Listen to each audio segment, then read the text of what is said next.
গ্লাসের ভিতরে মুমূর্ষু রোগীকে রেখে রেখে তারা চেক করতে চেয়েছে আমেরিকান বিজ্ঞানীরা যে রুহু কোন দিক দিয়ে বের হয়। তারা ওজন করে দেখে মানুষ মরে গেলে কোন লাশের ওজন বেড়ে যায়, কোন লাশের ওজন কমে যায়। যেটাতে কমে গেছে 2-1 কেজি কমে যায়, তার অবাক।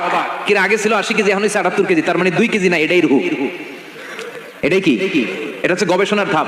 অনেকগুলো মডিউল তারা আনে, অনেক মুমূর্ষু রোগীকে গ্লাস ফিটিং করা, ইন্টেনসিভ কেয়ারে রেখে তারা অবজার্ভ করে, আর অক্সিজেন মাস্ক খুলে দিয়ে তারা দেখে যে লোকটা ছটফট করে কিভাবে মরে। মরার আগে ওজন মাপছিল 80 কেজি, মরে গেছে পরে আবার ওজন দিয়ে দেখে 78 কেজি। কমছে কয় কেজি? বিজ্ঞানীকে পাইছি। সবাই কই কি পাইছো? কই রুহু। কই পাইলেন? কই আগে 80 এখন 78, 2 কেজি। রুহুর ওজন কয় KG?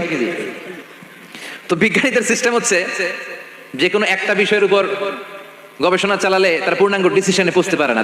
they couldn't jump to the final conclusion just on one module, based on one module they cannot do it. তাদের অনেকগুলো মডিউল আনতে হয়। তারা আবার নমুনা আনলো আরেকটা, মুমূর্ষু রোগী, অক্সিজেন চেম্বার লাগানো, মাস্ক লাগানো, এটা খুলে ফেললে মরে যাবে।